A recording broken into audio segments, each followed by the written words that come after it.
네, 오늘 함께 나눌 말씀은 구약성경 창세기 2장 22절부터 23절까지의 말씀입니다.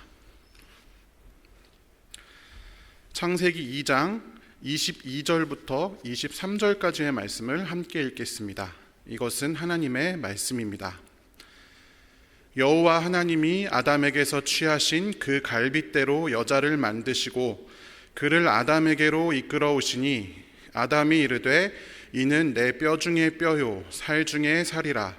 이것을 남자에게서 취하였은즉 여자라 부르리라 하니라. 아멘. 오늘은 이씨가 이시아에게, 이시아가 이씨에게 라고 하는 제목으로 하나님의 말씀을 함께 나누겠습니다. 아까 공동예배 때 담임 목사님께서 어저께 결혼식 주례를 다녀오셨다는 이야기를 여러분 들으셨죠? 요즘에 또 코로나에도 불구하고 또 결혼하는 사람들이 많은 것 같습니다. 저도 어저께 지인 결혼식이 2개가 있었습니다. 친한 동생, 모교의 동생이 결혼을 했고 또 이제 친척 중에 한 분이 결혼을 했습니다. 저는 이제 교회에서 이제 토요일에는 또 주일 준비를 해야 되기 때문에 참석은 못했지만 이런 여러 가지 결혼식들 중에서 잘 불리우는 축가 중에 김보규라고 하는 복음성가 가수의 이씨가 이시아에게, 이시아가 이씨에게, 이씨가 이시아에게 저도 헷갈리네요. 네, 이런 그 노래가 있습니다. 축가 때 자주 이제 하기도 하고 저도 한번 친구 결혼식 때 친구들과 같이 해서 축가를 한 적이 있습니다. 가사가 굉장히 아름다운 내용으로 되어 있습니다. 때로는 이제 너무 오그라들 정도로 좀 그런 가사입니다. 다 읽으면 너무 길지만 여기에 살펴보면 이 김보규라고 하는 사람이 아마 직접 작사를 한 것 같은데 그 자신의 그 반쪽 반려자에게 쓴 그런 그 뒤에 보면 다시 또 그 아내가 남편에게 해주는 그런 말로 구성이 되어 있습니다. 하나님께서 이제 계획하신 그 짝을 드디어 만났다. 내가 그 잠자고 일어났더니 드디어 그 사람을 만나게 되었다라고 하는 그런 내용으로 되어져 있습니다. 한번 기회가 되시면 한번 찾아서 들어보시면 좋을 것 같습니다.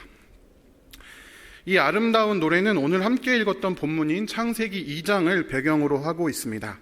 오늘 창세기 2장 22절부터 23절까지의 본문을 우리 함께 세 번역으로 다시 한번 읽어보겠습니다. 주 하나님이 남자에게서 뽑아낸 갈빗대로 여자를 만드시고 여자를 남자에게로 데리고 오셨다. 그때에 그 남자가 말하였다. 이제야 나타났구나. 이 사람 뼈도 나의 뼈, 살도 나의 살. 남자에게서 나왔으니 여자라고 부를 것이다. 아멘. 하나님께서 여자를 만드실 때 아담을 잠재우시고 그가 잠잘 때 그의 갈빗뼈로 여자를 만들었다라고 하는 이 신비한 이야기, 이 이야기를 배경으로 이 노래를 만들었습니다. 그런데 왜 이씨가 이시아에게 또 이시아가 이씨에게 이런 제목이 붙었을까요? 그것은 여기 구절에 남자에게서 나왔으니 여자라고 부를 것이다 라고 하는 이 구절에서 이씨가 남자를 뜻하는 히브리어고 이시아가 여자를 뜻하는 히브리어이기 때문입니다. 그래서 이씨가 이시아에게 또 이시아가 이씨에게 이런 제목을 적었습니다. 살 중에 살, 뼈 중에 뼈라고 이야기하는 아름다운 사랑 이야기, 그리고 이어지는 둘이 부모를 떠나 연합하여 하나가 된다는 가족의 탄생 이야기, 축가로 자주 불리어지듯이 우리는 오늘 이 본문을 이렇게만 이해하는 경우가 많이 있습니다. 그런데 여러분, 물론 맞는 말입니다. 정말 아름다운 노래이고 한 남자와 한 여자가 만나서 아름다운 가정을 이루는 그런 충만한 순간이 아닐 수 없습니다. 그러나 여러분, 이 장면을 자세히 살펴보면 이 아름다운 노래가 단순히 남자와 여자 간의 사랑 이야기가 전부가 아닌 것을 알 수가 있습니다. 이 노래가 담고 있는 더 놀랍고 깊은 의미를 발견할 수가 있습니다. 오늘은 이 창세기 2장 22절 23절에 들어있는 이 놀라운 이야기가 무엇을 의미하는지 특별히 창세기 2장과 3장을 통틀어서 함께 생각해 보고자 합니다. 창세기 2장부터 3장까지에는 창조 이야기가 등장을 합니다. 창세기에는 여러분 2가지의 창조 이야기가 존재합니다. 우리가 잘 알고 있는 첫째 날 뭘 만들고 둘째 날 뭘 만들고 그래서 여섯째 날 뭘 만들고 일곱째 날 안식하시는 그 창조 이야기가 창세기 1장부터 창세기 2장 4절 상반절까지 등장을 합니다. 그리고 창세기 2장부터 3장까지는 또 다른 창조 이야기가 나타납니다. 앞의 것과 비교해 보면 순서도 다르고 내용도 조금 다릅니다. 아무것도 없던 땅에 물이 솟아나서 온 땅을 적시고, 그 다음에 흙으로 사람을 지으시고 그 코에 생기를 불어넣으시고, 에덴 동산에 사람을 두신 후에 온갖 나무가 열매를 맺고 에덴을 적시는 내 강이 흐르는 그런 이야기가 등장을 합니다. 창세기 1장과는 순서도 다르고 내용도 약간 다릅니다. 여러분, 이걸 어떻게 이해할 수 있을까요? 왜 이렇게 다른 묘사가 등장을 할까요? 여러분, 창세기, 성경, 모든 성경도 그렇고 창세기, 특별히 그 중에서도 창조 기사는 여러분 사용 설명서와 같은 역할을 합니다. 우리 인간이 어떤 존재인지, 원래 우리가 지어진 목적이 무엇인지, 그리고 우리가 원래 지어졌을 때의 상태가 어떠한 것인지를 설명해주는 그런 설명서와 같습니다. 그래서 우리는 이 창세기를 이 창세의 비밀, 순서를 풀어야겠다라고 해서 문자 그대로 받아들이거나 그렇게 읽는 것이 아니라 사용 설명서로서의 창세기의 목적에 입각하여 읽어야 합니다. 잘못 읽으면 어떤 일이 발생하냐면, 제가 며칠 전에도 페이스북에서 봤는데 아직도 여러분 지구가 평평하다고 믿는 사람들이 있습니다. 교인들 중에 동그랗다고, 지구가 동그랗다고 하는 것, 그리고 태양을 지구가 돈다라고 하는 이 사실이 거짓이다, 음모다라고 이야기하는 사람이 아직도 존재합니다. 왜? 성경을 단순히 문자적으로만 그렇게 이 창세기의 이야기를 단지 창세에 진짜 실제 그 일이 일어났다 이렇게로만 이해하는 사람들이 있기 때문입니다.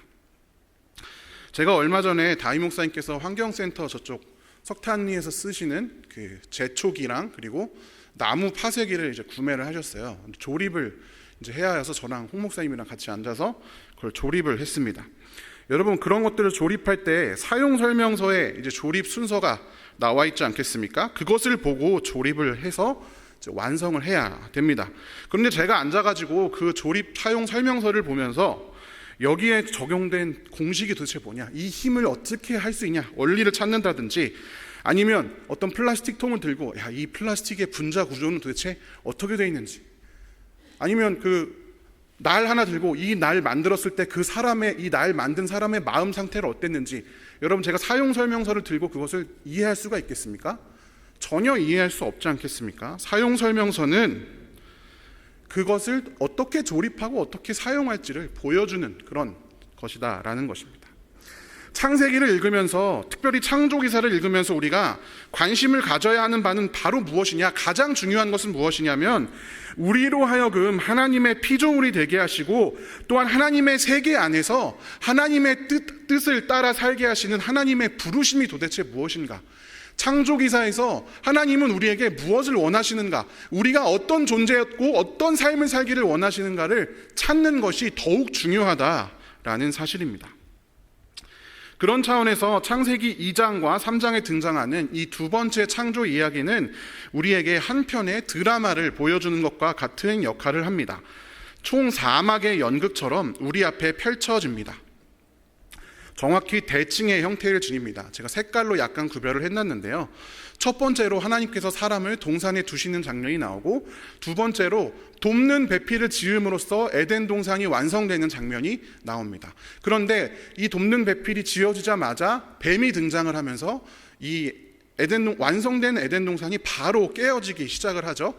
그리고 마침내 에덴 동산에서 죄의 결과로 쫓겨나는, 에덴 동산에 사람이 들어왔다가 에덴 동산에서 다시 쫓겨나는 그런 형태의 드라마를 그려내고 있습니다. 이 창조의 이야기는 하나님께서 만드신 에덴 동산이 원래 어떤 것이었는지, 그곳에서 인간은 어떤 존재였는지, 그리고 선악과를 따먹은 후에 우리의 인생, 우리의 존재가 어떻게 바뀌고 왜곡되고 파괴되기 시작하는지를 보여주는, 그래서 너희는 원래 이런 존재였어 라고 알려주는 것이 바로 이 창세기 2장 3장의 창조 이야기입니다. 그리고 오늘의 본문 이 이시와 이시아의 등장은 이 에덴 동산이 완성되는 절정의 부분, 아름다운 에덴 동산이 완성되고 하나님의 뜻이 성취되어서 더 이상 아무것도 창조하지 않는 바로 이 부분에 등장하는 것이 오늘의 본문인 것입니다. 그렇다면 하나님께서 계획하셨던 에덴 동산은 무엇인가? 하나님께서 만드신 에덴 동산에 빠져서는 안 되는 것이 있습니다. 그것이 무엇이냐? 여러분, 사람입니다. 창세기 2장에 보면 하나님께서 에덴 동산을 만드시는 과정이 쭉 등장을 합니다. 사람을 거기에 두셨습니다. 그리고 그 사람을 위해서 사람이 먹기에 좋은 나무들을 이제 맺었죠. 물론 거기에는 생명나무와 선악과도 포함이 되어 있습니다. 그리고 하나님께서 사람을 데려다가 그곳을 그냥 거기에 둔 게 아니라 그곳을 돌보게 하셨고, 그리고 그 표현으로 그 에덴 동산에 있는 동물들의 이름을 짓도록 그렇게 하셨습니다. 첫 사람인 남자, 이 남자가 이런 일들을 감당을 했는데 이 첫사람인 남자에게는 한 가지 부족한 것이 있었습니다. 우리 창세기 2장 20절을 세 번역으로 같이 읽어보겠습니다. 그 사람이 모든 집짐승과 공중의 새와 들의 모든 짐승에게 이름을 붙여주었다.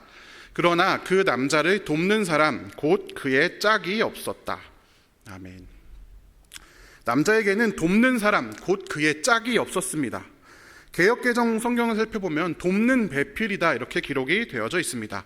하나님께서는 태초의 에덴 동산에 사람이 단 한 명만 존재하는 것이 보기 좋게 여기지 않으셨습니다. 그래서 그와 함께하는 짝, 돕는 배필을 만들고자 하셨습니다.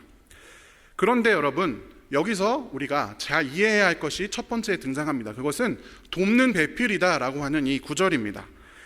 돕다, 배필 이런 구절들 때문에 일부 사람들이 여자는 남자를 돕기 위해서 창조된 보조적인 존재이며 동등하지 않은 존재이다 라고 주장하는 경우가 여러분 있습니다. 그러나 여러분, 그렇지 않습니다. 성경에 여러분 짝, 배필 이렇게 번역된 단어를 찾아보면 네게드라고 하는 단어입니다.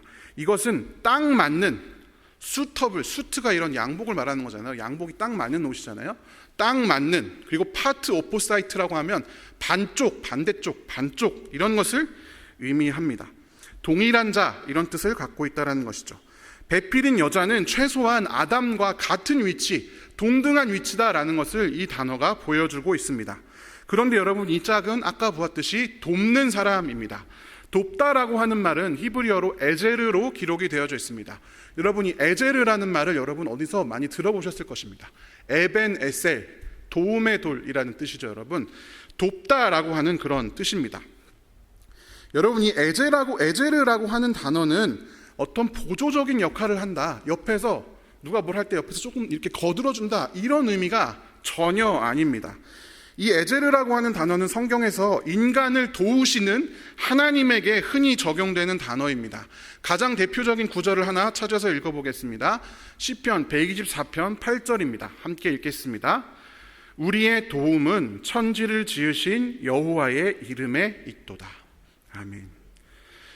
하나님께 이 에제르라고 하는 단어를 사용했습니다. 그렇다면 여러분, 이 돕는 배필이라는 단어가 남자를 옆에서 보조하는 그런 조금 약간 열등한 그런 존재로서의 뜻을 가지고 있는 것입니까? 그런 말을 하나님께 갖다 붙인다는 것입니까? 여러분, 전혀 아니라는 것을 우리가 알 수가 있습니다. 인간의 인생에 하나님의 도우심과 돌보심이 꼭 필요한 것처럼 돕는 배필인 여자는 남자에게 있어서 꼭 필요한, 없어서는 안 되는 그런 존재다라는 것을 나타내주고 있는 것입니다. 또한 여러분, 이 본문에서 우리가 자세히 살펴보면 하나님께서 남자에게서 갈빗대를 뽑아내셨다라고 하는 구절이 나옵니다. 그걸 가지고 또 사람들이 어떻게 이야기하냐면, 봐라, 여자는 남자에게서 태어난 것이기 때문에 남자에게 종속된 갈비뼈 아니겠니? 갈비뼈 남자 여러 개 있는데 그 중에 하나밖에 안 되잖아. 이렇게 이야기하는 경우가 있습니다. 그런데 여러분, 여기서 갈비뼈라고 해석하고 있는 히브리어 단어를 살펴보면 젤라라고 하는 단어입니다. 그런데 이 단어는 이 창세기에서만 갈비뼈로 해석되지 다른 성경에서는 옆면이나 반대쪽이다라고 하는 단어로 등장을 합니다. 이 젤라라는 단어가 등장하는 대표적인 두 군데가 있는데, 출애굽기 25장 12절에 보면 우리가 흔히 알고 있는 법궤를 만드는 장면에서 다른 한쪽에 고리 두 개를 달아라 라고 할 때 이 다른 한쪽이라는 단어를 젤라라고 사용을 합니다. 그리고 출애굽기 26장 20절에 성막 건물 대해서 이야기를 하는데 성막 건물의 다른 쪽 한 면에 반대쪽 뜻으로 이 젤라라는 단어를 사용합니다. 우리가 흔히 사랑하는 사람을 반쪽에 빗대어서 말을 하지 않습니까? 사실 이 옆면이라고 하는 것은 이것과 같은 것입니다. 여자는 갈비뼈로 만들었으니 남자보다 하위에 있다. 가슴에 있는 갈비뼈처럼 남자는 여자를 보호해야 한다. 이런 것이 아니라 여자는 남자의 옆면으로 만들어진 남자의 반쪽인 동일하고 동등한 존재이며 뿐만 아니라 서로가 연결되어 있는 긴밀한 존재, 서로가 다른 사람이라고 부를 수 없는 저 남인데 그게 아니라 내 갈비뼈, 내 옆면이라는 거죠. 여자는 남자의 옆면이며 마찬가지로 남자는 여자의 옆면인 서로 따로 떨어져서는 존재할 수 없는 그런 존재로 첫 여자를 만드셨다라고 하는 것이 오늘 이 본문에서 등장을 합니다. 또 다른 나다라는 것이죠. 세 번째로 주목해야 할 것은 그들의 이름을 부르는 방식입니다. 아까 보았지만 남자와 여자, 이씨와 이시아라고 말씀을 드렸죠. 그런데 여러분 성경에 살펴보면 창세기 1장에 남자와 여자라는 단어가 등장을 합니다. 창세기 1장 27절 28절에서 하나님께서 하나님의 형상대로 사람을 창조하시되 남자와 여자를 창조하셨다라고 기록이 되어 있습니다. 그런데 여러분 여기에 나와 있는 남자와 여자라고 하는 단어는 이씨와 이시아가 아닙니다. 여기서의 남성은 자카르라고 하는 단어를 사용하고 여성은 네게바라고 하는 단어를 사용합니다. 말 그대로 생물학적인 성을 이야기합니다. 남자, 여자. 생물학적으로 다른 그 성을 이야기하는 것입니다. 그런데 바로 뒷장에서는 이미 등장했던, 바로 앞에 등장했더니 자카르와 네게바라는 단어를 사용하지 않고 남자와 여자를 가리키는데 이씨와 이시아라고 하는 또 다른 단어를 사용하고 있다라고 하는 것입니다. 앞에 있는 단어를 그대로 사용해도 상관없거나 아니면 그대로 사용하는 것이 더 좋았을 텐데 굳이 왜 다른 단어를 사용했을까요? 이씨와 이시아라고 하는 이 단어를 왜 사용했을까요? 그것은 바로 이 창조기사에서 하나님께서 이씨와 이시아라는 단어를 굳이 사용하시면서 말씀하시고 싶으신 것이 있다라고 하는 것입니다. 여러분 이 히브리어를 자세히 살펴보면 이 위에 있는 단어가 이씨라고 하는 단어입니다. 그리고 위에 것과 밑에 내용을 자세히 살펴보면 거의 똑같이 생겼죠. 이 히브리어는 왼쪽에서 오른쪽으로 읽습니다. 자세히 살펴보면 요 밑에 아주 작은 모음과 옆에 이 글자, 이 두 개만 추가되어져 있는 것을 볼 수 있습니다. 아와 해라고 하는 단어인데요. 이 단어는 그냥 쉽게 말해서 여성형 어미입니다. 그냥 모든 말에 이거 갖다 붙이면 여성을 가리키는 말이 여성형 어미가 됩니다.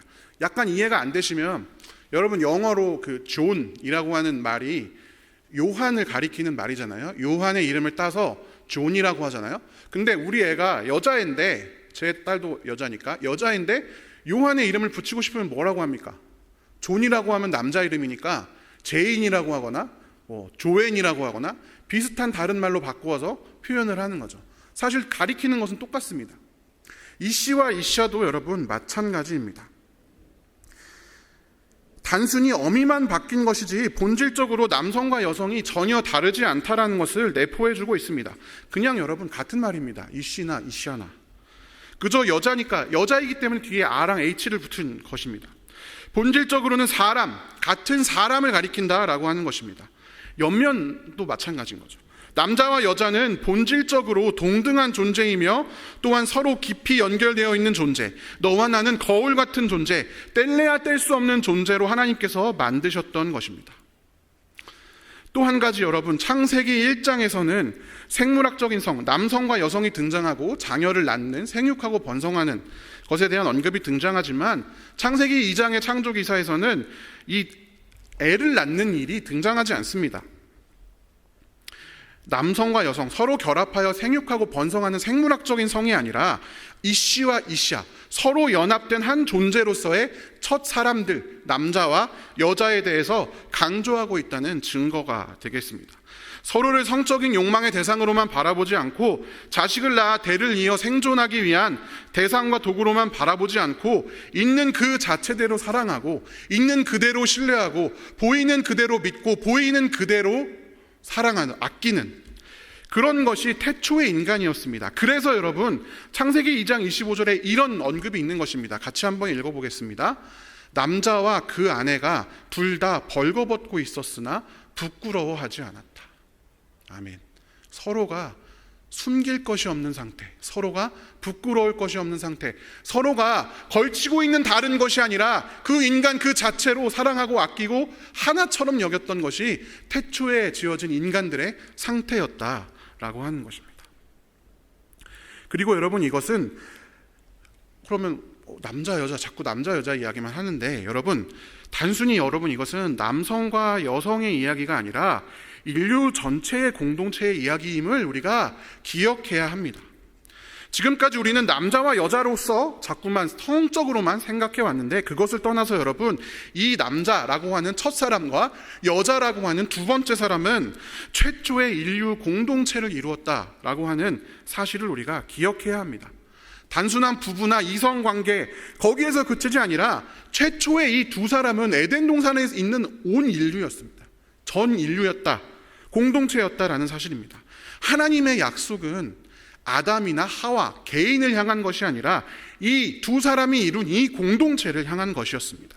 마침내 남자의 반쪽인 여자를 만들어내자 하나님의 모든 창조 행위가 끝이 나고 에덴 동산이 완성되었습니다.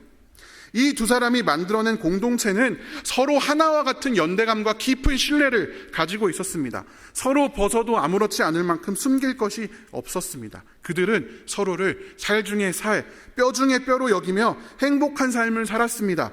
에덴 동산은 여러분 그 자체가 의미가 있는 것이 아니라 이 아름답고 행복한 하나님과 함께 안식하며 서로 신뢰하며 사랑 가운데 살아가는 이 인간 공동체를 위한 배경으로서 여러분 에덴 동산이 존재했었습니다. 이것이 여러분 바로 완벽한 에덴 동산이었습니다. 그런데 어느 날 이 모든 것이 깨어졌습니다. 이 아름다운 사랑의 관계, 너와 나의 구별 없이 서로를 이씨와 이씨야, 서로를 나라고 부르던 그 인류 최초의 공동체, 하나님과 함께 세상을 다스리던 이 아름다운 공동체가 죄로 인해서 깨어지기 시작합니다. 죄를 짓는 바로 그 순간부터 이 아름다운 관계가 아주 급속도로 왜곡되고 깨어집니다. 여기서는 죄가 무엇인지 이런 것은 다루지 않고요.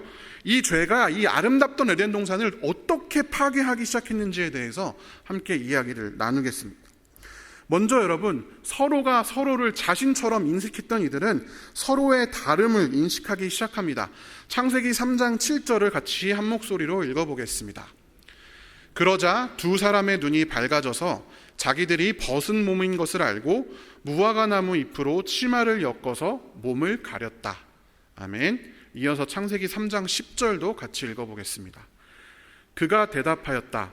하나님께서 동산을 거니시는 소리를 제가 들었습니다. 저는 벗은 몸인 것이 두려워서 숨었습니다. 아멘. 그들이 서로 하나였을 때는 전혀 의식하지 못했던 서로의 다름이 인식되기 시작합니다. 이씨와 이씨아가 아닌 자카르와 네게바가 되기 시작한 것입니다.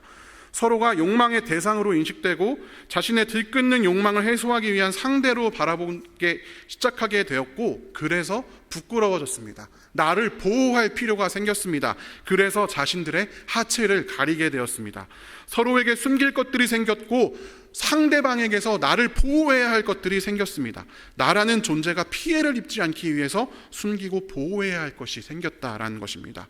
서로를 향한 완전한 신뢰가 깨어졌음을 의미하는 구절입니다. 서로가 서로를 있는 그대로 사랑하던, 자신과 같이 여기던 그 아름다운 태초의 관계가 왜곡되고 깨어지기 시작한 것입니다. 두 번째로 서로가 서로를 분리하여 생각하기 시작합니다. 창세기 3장 12절을 세 번역으로 같이 읽어보겠습니다. 그 남자는 핑계를 대었다. 하나님께서 저와 함께 살라고 짝지어 주신 여자, 그 여자가 그 나무의 열매를 저에게 주기에 제가 그것을 먹었습니다. 아멘. 앞서서 우리는 남자와 여자가 서로 뗄래야 뗄 수 없는 관계, 이씨와 이씨아의 존재라는 사실을 살펴보았습니다. 여자는 아담이 다른 동물들의 이름 짓듯이 그렇게 지은 이름이 아니라 자기 자신을 가리키는 것과 같았습니다. 그런데 여기서 아담은 그런 여자를 가리켜서 그 여자, 내가 아니라 그 여자요, 이렇게 분리하여서 지칭하기 시작합니다. 자신의 살 중에 살, 뼈 중에 뼈, 갈비뼈이자 옆면인 분신과도 같은 아름다운 존재인 여자를 자신에게서 떼내어 그 여자라고 표현하고 있다라는 것입니다. 이것은 단순히 핑계가 아니라 하나님께서 태초에 만드셨던 그 아름다운 공동체가 붕괴되고 찢어지며 깨어지고 있다는 것을 나타내 줍니다. 단순히 남자와 여자 사이의 갈등이 아니라 서로가 서로를 대적하며 서로가 서로에게 칼을 들이대며 서로가 서로를 그저 남과 나로 분리하기 시작하는 인류의 시대가 시작된 것입니다. 이것은 하나님의 뜻과는 전혀 반대되는 것이었습니다. 세 번째로 여러분, 서로가 서로를 다스리고 지배하려 들기 시작합니다. 창세기 3장 16절에서 하나님께서 여자에게 이렇게 말씀하십니다. 같이 한번 읽어보겠습니다. 여자에게는 이렇게 말씀하셨다. 내가 너에게 임신하는 고통을 크게 더할 것이니 너는 고통을 겪으며 자식을 낳을 것이다. 내가 남편을 지배하려고 해도 남편이 너를 다스릴 것이다.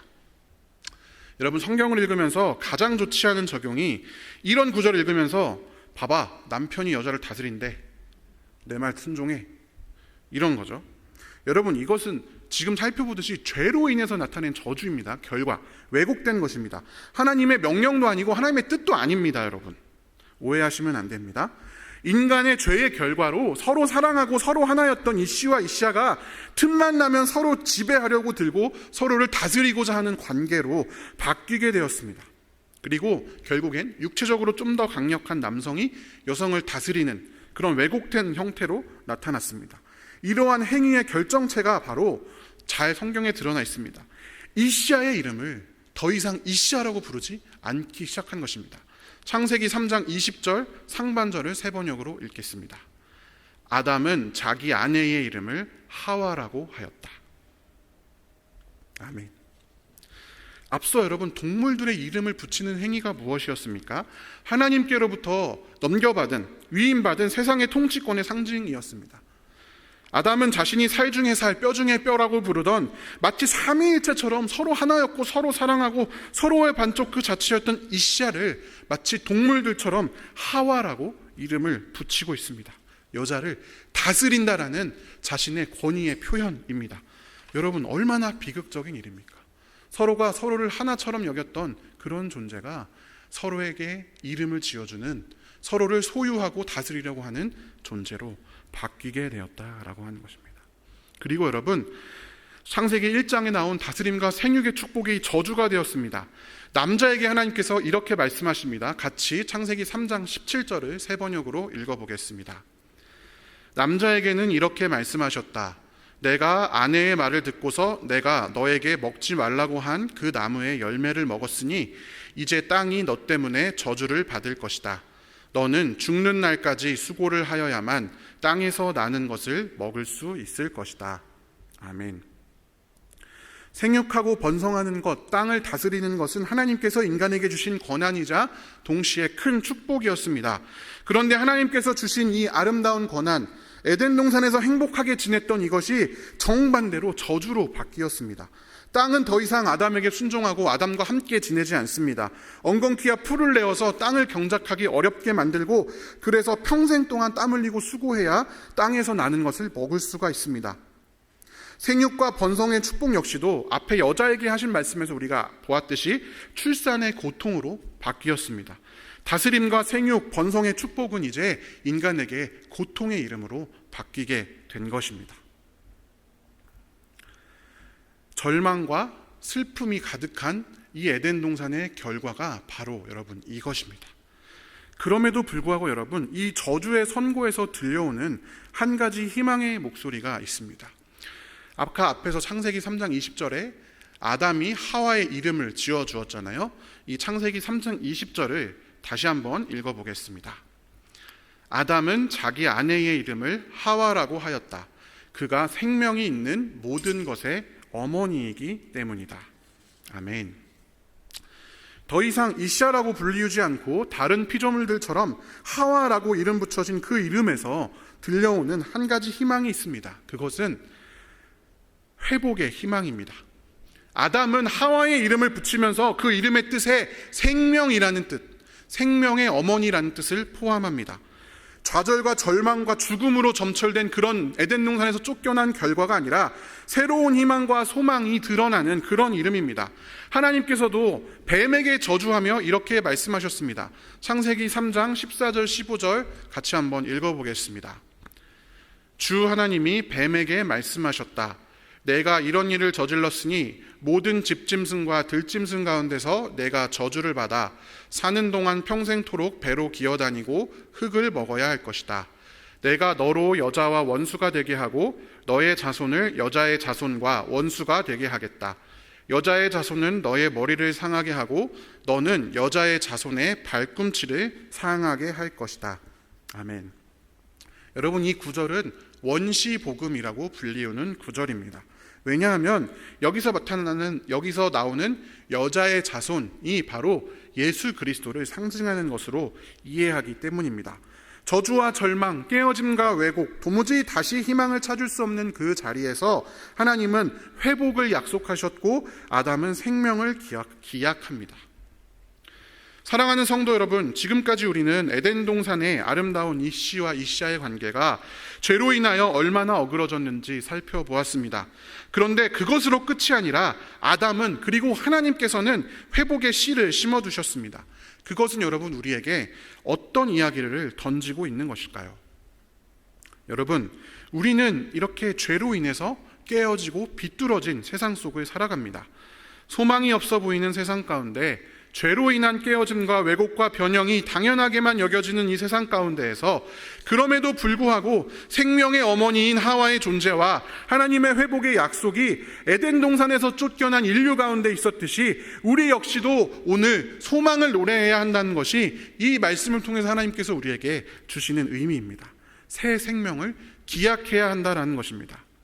여러분, 죄는 단순히 무언가 내가 나쁜 것을 저질러서 나에게 죄책감을 주는 것에서 그치지 않습니다. 선악과를 따먹은 게 끝이 아니라는 것입니다. 거기서 얼마나 많은 파생되는 죄의 악들이 생겨났습니까? 죄는 왜곡되고 깨어진 구조를 불러옵니다. 한 인간이 거스르기 어려운 사회 환경을 불러옵니다. 서로를 다스리고 서로를 지배하려 하고 서로를 욕구의 대상으로 바라봅니다. 화해와 협력은 요원합니다. 서로 믿고 신뢰하는 가장 가까운 사이에서조차도 숨겨야 할 것, 가려야 할 것이 존재합니다. 벌거벗은 인간 그 존재가 아니라 인간이 걸치고 있는 온갖 것들로 사람을 판단합니다. 우리는 여러분, 이 현실이 무엇이 진짜이고 무엇이 가짜인지, 무엇이 하나님의 뜻이고 무엇이 원래 우리의 창조의 목적인지를 분별해내야 합니다. 그래서 사도 바울이 로마서 12장 2절에서 이렇게 말했습니다. 같이 읽어보겠습니다. 너희는 이 세대를 본받지 말고 오직 마음을 새롭게 함으로 변화를 받아 하나님의 선하시고 기뻐하시고 온전하신 뜻이 무엇인지 분별하도록 하라. 아멘.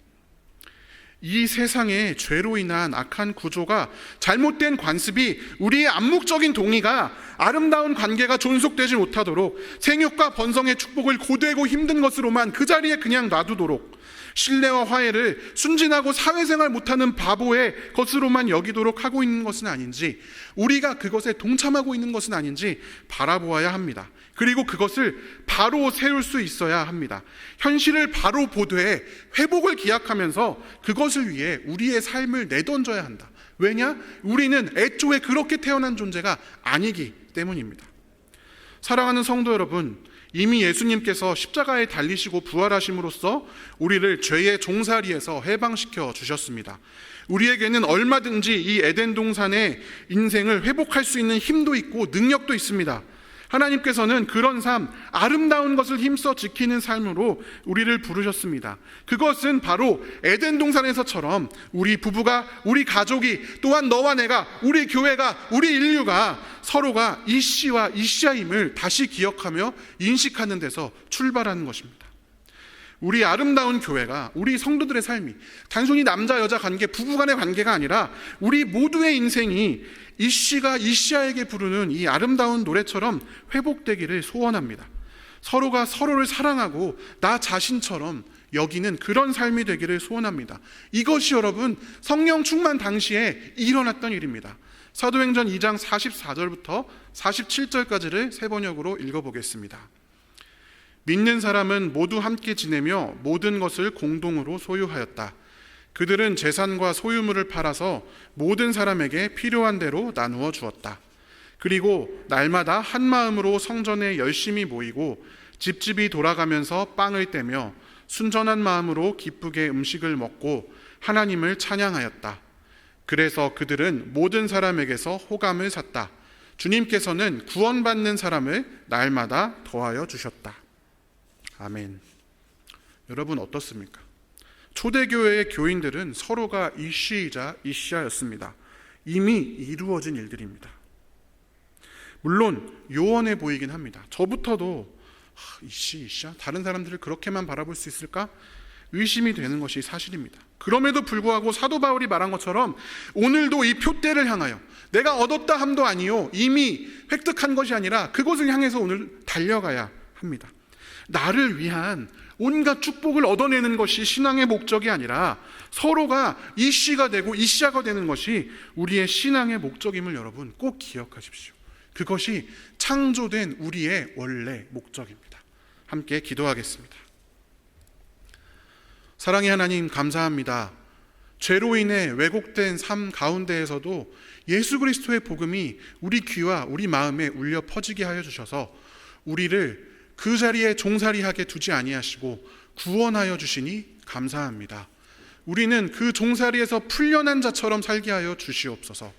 다른 사람을 이씨와 이씨야로 여길 수 있도록, 특별히 사랑하는 우리 가족들, 우리 교회의 모든 성도들, 내 이웃들을 이씨와 이씨야로 여기며 살아갈 수 있도록 인도하여 주시옵소서. 그래서 죄로 인해서 깨어지고 왜곡되고 아파하는 사람들을 살리고 치유하는 그런 예수 그리스도의 제자가 되게 하여 주시옵소서. 감사드리며 살아계신 예수님의 이름으로 기도합니다. 아멘.